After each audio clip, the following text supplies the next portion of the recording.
SK news Mulbagal digital ಸುದ್ದಿವಾಹಿನಿಗೆ ಸ್ವಾಗತ. ಬಡವರ ರಕ್ತ ಇರುತ್ತಿರುವ ಸರ್ಕಾರಗಳಿಗೆ ದಲಿತರ ರಕ್ತ ಇರುತ್ತಿರುವ ಅಧಿಕಾರಿಗಳಿಗೆ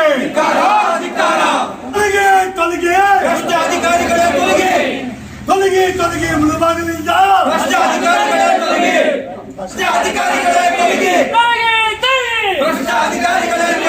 ರೈತ ವಿರೋಧಿ ಕಾಂಗ್ರೆಸ್ ಸರ್ಕಾರಕ್ಕೆ ಅಧಿಕಾರಿಗಳಿಗೆ ಸರ್ವೆ ಡಿಪಾರ್ಟ್ಮೆಂಟ್ಗೆ ಸರ್ವೆ ಅಧಿಕಾರಿಗಳಿಗೆ ಅಧಿಕಾರಿಗಳಿಗೆ ADLRಗೆ ಸರ್ವೆ ಮಾಡುವ ಸರ್ವೆ ಸರ್ವೆ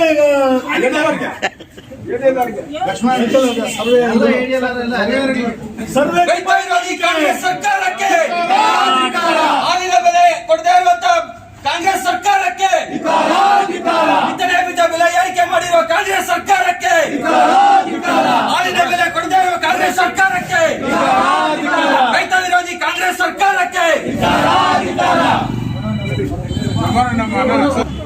ಇವತ್ತು ರೈತ ಮೋರ್ಚಾದಿಂದ ಪ್ರತಿಭಟನೆ ಮಾಡಿ ರೈತರಿಗೆ ಏನೇನು ತೊಂದರೆ ಆಗ್ತಾ ಇದೆ ಅಂತ ನಮ್ಮ ಬೇಡಿಕೆಗಳನ್ನ ಸರ್ಕಾರಕ್ಕೆ ಮುಗಿಸಬೇಕು ಅಂತ ನಮ್ಮ ಒಂದು ಮನವಿ ಪತ್ರನ ತಹಶೀಲ್ದಾರ್ಗೆ ಕೊಡ್ತಾ ಇದೀವಿ. ನಮ್ಮ ಮನವಿಗಳು ಏನಿದೆ ಅಂತ ಈ ರೀತಿ ನಾನು ಇವಾಗ ಅದನ್ನ ತಿಳಿಸ್ಕೊಡ್ತಾ ಇದ್ದೀನಿ. ತಹಶೀಲ್ದಾರ್ ಅವರು ಮುಳಬಾಗಿಲಿಗೆ ಕರ್ನಾಟಕ ರಾಜ್ಯ ಕಾಂಗ್ರೆಸ್ ಸರ್ಕಾರಕ್ಕೆ ರೈತರ ಬೇಡಿಕೆಗಳನ್ನು ಈಡೇರಿಸುವಂತೆ ಆಗ್ರಹ. 2020-25ನೇ ಸಾಲಿನಲ್ಲಿ ಮುಂಗಾರು ಅವಧಿಯಲ್ಲಿ ಬೆಳೆ ಅತಿವೃಷ್ಟಿಯಾಗಿ ಕೆಲವು ಬೆಳೆಗಳೆಲ್ಲ ನಾಶ ಆಗಿದೆ. ಅದಕ್ಕೆ ಬೆಂಬಲ ಬೆಲೆ ಕೊಟ್ಟು ಖರೀದಿ ಮಾಡಬೇಕು, ಖರೀದಿ ಕೇಂದ್ರಗಳನ್ನು ಅತಿ ಶೀಘ್ರವಾಗಿ ಪ್ರಾರಂಭ ಮಾಡಬೇಕು ಅಂತ ನಾವು ಈ ಮೂಲಕ ರೈತ ಮೋರ್ಚಾ ಬಿಜೆಪಿ ವತಿಯಿಂದ ಆಗ್ರಹ ಮಾಡ್ತಾ ಇದ್ದೀವಿ. BS ಯಡಿಯೂರಪ್ಪನವರು ಇದ್ದಾಗ, ಅವರ ಬಿಜೆಪಿ ಸರ್ಕಾರ ಇದ್ದಾಗ PM ಕಿಸಾನ್ ಯೋಜನೆಗೆ ರಾಜ್ಯ ಬೊಕ್ಕಸದಿಂದ 4,000 ರೂಪಾಯಿಗಳನ್ನು ಕೊಡ್ತಾ ಇದ್ರು. ಕಾಂಗ್ರೆಸ್ ಸರ್ಕಾರ ಬಂದು ಆ 4,000 ರೂಪಾಯಿಯನ್ನ ಕಡಿತ ಮಾಡಿದೆ. ಈಗ ಕೇವಲ ಕೇಂದ್ರ ಸರ್ಕಾರದಿಂದ ಮೋದಿಜಿಯವರು ಮಾತ್ರ PM ಕಿಸಾನ್ ಒಂದು ಯೋಜನೆಯಲ್ಲಿ ಹಣ ಬರ್ತಾ ಇದೆ. ಈ BS ಯಡಿಯೂರಪ್ಪ ಅವರು ಪ್ರಾರಂಭ ಮಾಡಿ ಕಾಂಗ್ರೆಸ್ ಸರ್ಕಾರ ಕಡಿತ ಮಾಡಿರ್ತಕ್ಕಂಥ 4,000 ಕಾಂಗ್ರೆಸ್ ಸರ್ಕಾರ ಮತ್ತೆ ಪ್ರಾರಂಭ ಮಾಡಬೇಕು ಅಂತ ನಾವು ಬಿಜೆಪಿ ರೈತ ಮೋರ್ಚಾ ಕಡೆಯಿಂದ ಆಗ್ರಹ ಮಾಡ್ತಾ ಇದ್ದೀವಿ. BS ಯಡಿಯೂರಪ್ಪ ಅವರು ರೈತರಿಗೆ 25,000 ರೂಪಾಯಿಗಳಲ್ಲಿ ಟ್ರಾನ್ಸ್ಫಾರ್ಮರ್, ಅವರ ಜಮೀನಿಗೆ ಎಲ್ಲ ವಿದ್ಯುತ್ ಕಂಬಗಳನ್ನು ಎಲ್ಲ ಸೇರಿಸಿ 25,000ಕ್ಕೆ ಕೊಡ್ತಾ ಇದ್ರು. ಈಗ ಕಾಂಗ್ರೆಸ್ ಸರ್ಕಾರ 5 ರಿಂದ 10 ಲಕ್ಷ ತಗೊಂತಾ ಇದೆ. ಅದನ್ನೆಲ್ಲ ಕಡಿತ ಮಾಡಿ ಯಡಿಯೂರಪ್ಪನವರು ಜಾರಿ ಮಾಡಿರ್ತಕ್ಕಂಥ 25,000ಕ್ಕೆ ರೈತರಿಗೆ ಎಲ್ಲ ಟ್ರಾನ್ಸ್ಫಾರ್ಮರ್ ಸೆಟ್ ನೀಡಬೇಕು, ಮತ್ತೆ ಅದನ್ನು ಜಾರಿ ಮಾಡಬೇಕು ಅಂತ ನಾವು ಕಾಂಗ್ರೆಸ್ ಸರ್ಕಾರವನ್ನು ಬಿಜೆಪಿ ರೈತ ಮೋರ್ಚಾ ವತಿಯಿಂದ ನಾವು ಆಗ್ರಹ ಮಾಡ್ತಾ ಇದ್ದೀವಿ. ಹಾಗೂ ಯಡಿಯೂರಪ್ಪನವರು ಇದ್ದಾಗ ಪಾಣಿ 5 ರೂಪಾಯಿ ಸಿಗ್ತಾ ಇತ್ತು, ಇವಾಗ 30 ರೂಪಾಯಿ ಮಾಡಿದ್ದಾರೆ. ಬಿತ್ತನೆ ಬೀಜಗಳು ರಾಗಿ, ನಮ್ಮ ಕೋಲಾರ ಜಿಲ್ಲೆಯಲ್ಲಿ ರಾಗಿ ಹೇರಳವಾಗಿ ಬೆಳಿತೀವಿ, ನಮ್ಮ ಮೂಲ ಆಹಾರ ರಾಗಿ ಆಗಿರುತ್ತೆ.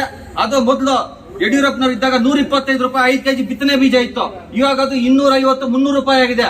ಅದನ್ನೆಲ್ಲಾನು ರಾಗಿ ಜಾಸ್ತಿ ಆಗಿದೆ, ಬಿತ್ತನೆ ಬೀಜ ಬೆಲೆ, ತೊಗರಿ ಜಾಸ್ತಿ ಆಗಿದೆ, ಕಡಲೆಕಾಯಿ ಜಾಸ್ತಿ ಆಗಿದೆ. ಈ ರೀತಿ ರೈತರದ್ದು ಹೇಳ್ತಾ ಹೋದ್ರೆ ಇವತ್ತು ಟೈಮೇ ಸಾಕಾಗೋದಿಲ್ಲ. ಅಷ್ಟೊಂದು ರೈತರು ಮೂಲಭೂತ ಹಕ್ಕುಗಳನ್ನೆಲ್ಲ ಕಸಿದುಕೊಂಡು ಅವ್ರ ಮೇಲೆ ದೌರ್ಜನ್ಯ ಮಾಡ್ತಾ ಇದ್ದಾರೆ. ಅದನ್ನ ಬಿತ್ತನೆ ಬೀಜಗಳನ್ನೆಲ್ಲ ಬೆಲೆ ಕಮ್ಮಿ ಮಾಡಬೇಕು ಅಂತ ನಾವು ಇದ್ ಮಾಡ್ತಾ ಇದ್ದೀವಿ.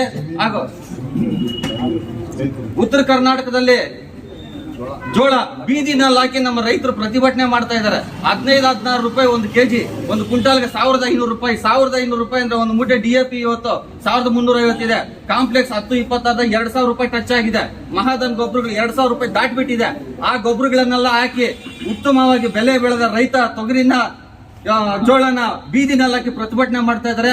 ಅದಕ್ಕೆಲ್ಲ ಖರೀದಿ ಕೇಂದ್ರಗಳು ಪ್ರೋತ್ಸಾಹಧನ MSP ಕೊಟ್ಟು ಖರೀದಿ ಮಾಡಬೇಕು ಅಂತ ಬಿಜೆಪಿ ರೈತ ಮೋರ್ಚಾ ಕರ್ನಾಟಕ ಸರ್ಕಾರವನ್ನು ಆಗ್ರಹ ಮಾಡ್ತಾ ಇದೆ. ಕಚೇರಿ, ಇಒ ಆಫೀಸ್, 30 ಜನ PDOಗಳು, ಬೆಸ್ಕಾಂ, ಸರ್ಕಾರಿ ಆರೋಗ್ಯ ಇಲಾಖೆ, ಜನರಲ್ ಹಾಸ್ಪಿಟಲ್ ಎಲ್ಲೂ ಸರಿಯಾಗಿ ಕೆಲಸ ಆಗ್ತಾ ಇಲ್ಲ. ಲಂಚಾಧಿಕಾರಿಗಳಾಗಿದ್ದಾರೆ.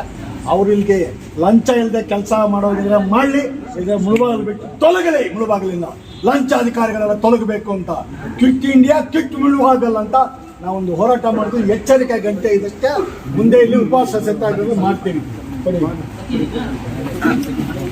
बोलो भारत माता की बीजेपी रैत मोर्चाಗೆ ರೈತ ವಿರೋಧಿ ಕಾಂಗ್ರೆಸ್ ಸರ್ಕಾರಕ್ಕೆ ಸೀಟಿಗಾಗಿ ಕಿತ್ತಾಡುತ್ತಿರುವ ಕಾಂಗ್ರೆಸ್ ಸರ್ಕಾರಕ್ಕೆ